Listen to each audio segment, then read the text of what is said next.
राजा दशरथ बहुत ही बुद्धिमान तथा विद्वान पुरुष थे। वे एक धार्मिक पुरुष थे। वीर पराक्रमी होने के कारण वे 10,000 सैनिकों को आसानी से हरा सकते थे। इसलिए राजा दशरथ को अतिरथी के नाम से भी जाना जाता है, क्योंकि उनका रथ सभी 10 दिशाओं में घूम सकता था, उड़ सकता था और साथ ही पृथ्वी पर लौट सकता था और सभी दिशाओं में लड़ सकता था। राजा दशरथ के पास बहुत ही धन दौलत था। उनकी बेजोड़ बुद्धि, ताकत और वैभव के कारण बहुत ही वे अपनी प्रजा के बीच लोकप्रिय थे। वे हमेशा प्रजा की भलाई के बारे में ही सोचते थे, इसलिए सारी प्रजा उन्हें बहुत पसंद करती थी। अयोध्या का कोई भी व्यक्ति उनसे दुखी नहीं था। राजा दशरथ के साम्राज्य को चलाने के लिए 8 मंत्री उनकी मदद करते थे, जिनमें सुमंत महाराज दशरथ के 8 कूटनीतिक मंत्रियों में से एक थे, जो राजा को उचित सलाह देते थे। उनके मंत्री परिषद में जो भी मंत्री थे, वे उनके दुश्मनों पर पैनी निगाह रखते थे।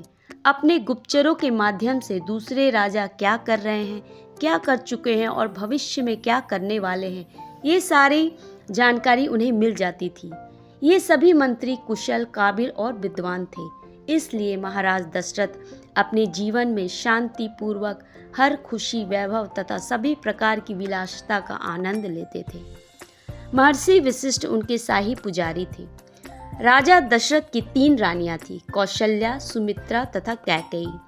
सभी धन दौलत और विलासिता के बावजूद राजा दशरथ के जीवन में अकेलापन था। वे बूढ़े हो चुके थे और उनका अपना कोई भी संतान नहीं था।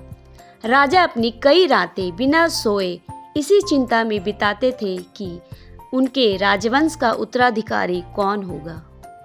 राजा दशरथ के कोई संतान नहीं थी, इसलिए उनकी पत्नी कौशल्या, सुमित्रा और कैकेयी सभी दुखी रहते थे। अपने राज पुजारी और मंत्री परिषद के सलाह से उन्होंने पुत्र प्राप्ति के लिए यज्ञ का अनुष्ठान किया। इसके लिए श्रृंगी ऋषि को आचार्य के तौर पर और उनके मुख्य पुजारी को यज्ञ के लिए निमंत्रण दिया गया। यज्ञ की शुरुआत बसंत ऋतु के समय शुभ मुहूर्त पर शुरू हुई। सरयू नदी के उत्तरी किनारे पर यज्ञशाला बनवाया गया। देश विदेश के बहुत सारे संत और ऋषि मुनि तथा राजा इस यज्ञ में शामिल हुए।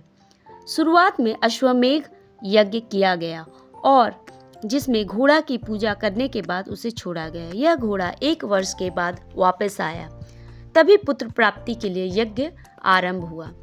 वैदिक मंत्रों के उच्चारण के साथ ही राजा दशरथ ने अग्नि देवता को यज्ञ की आहुति दी।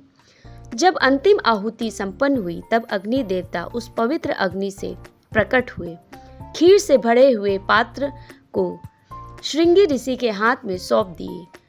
राजा दशरथ को खीर से भरे पात्र को सौंपते हुए श्रृंगी ऋषि ने कहा, यह प्रसाद अग्नि देवता द्वारा दिया गया उपहार है। इस खीर को खाने के बाद आपकी प्रत्येक रानी पुत्र को जन्म देगी। राजा दशरथ ने उस प्रसाद को रानी कौशल्या को देते हुए कहा, तुम तीनों इस प्रसाद को जरूर खा लेना। फिर कौशल्या ने आधी खीर खाकर रानी सुमित्रा को दिया। रानी सुमित्रा ने भी खीर खाकर रानी कैकेयी को दिया। कैकेयी ने भी प्रसाद खाकर बचे हुए प्रसाद को रानी सुमित्रा को पुनः दे दिया।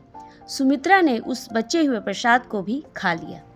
सभी राजाओं और श्रृंगी ऋषि को विदाई देने के बाद राजा दशरथ पुनः अपने साम्राज्य के कार्य की ओर ध्यान देने लगे। इसी बीच चैत्र मास के शुक्ल पक्ष की 9वीं तिथि को कौशल्या ने राम को जन्म दिया।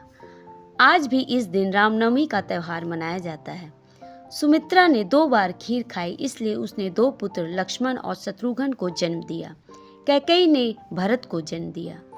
इन चारों राजपुत्र के जन्म को बड़े ही हर्षोल्लास के साथ अयोध्या में मनाया गया। हर तरफ खुशी का माहौल था। उस समय राक्षसगण सभी देवताओं को बहुत ही परेशान कर रखे थे।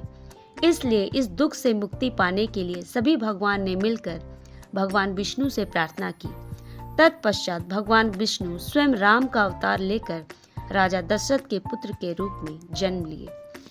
चूंकि कौशल्या ने प्रसाद का बहुत बड़ा हिस्सा खाया था, इसलिए भगवान विष्णु राम का अवतार लेकर स्वयं कौशल्या के कोख से जन्म लिए।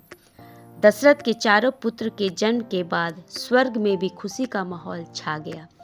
सभी भगवान अयोध्या पर फूलों की बारिश करने लगे और स्वर्ग की सारी अप्सराएं भी नृत्य के माध्यम से अपनी खुशी व्यक्त करने लगी। चारों पुत्र सुंदर और बुद्धिमान थे। वे एक दूसरे से बहुत प्यार करते थे। राम और लक्ष्मण हमेशा साथ साथ ही रहते थे। शत्रुघ्न और भरत भी उनका हमेशा साथ देते थे। महर्षि वशिष्ठ ने उन चारों बालकों को सभी तरह के ज्ञान से निपुण कराया। चारों बालक वेद और शास्त्र में प्रवीण हुए, धनुर्विद्या में भी कुशल हो गए। बड़े होकर चारों बालक विद्वान, धार्मिक, नैतिक स्वरूप तथा साहसी हुए। उन चारों में राम सबसे प्रतिभाशाली तथा बुद्धिमान थे।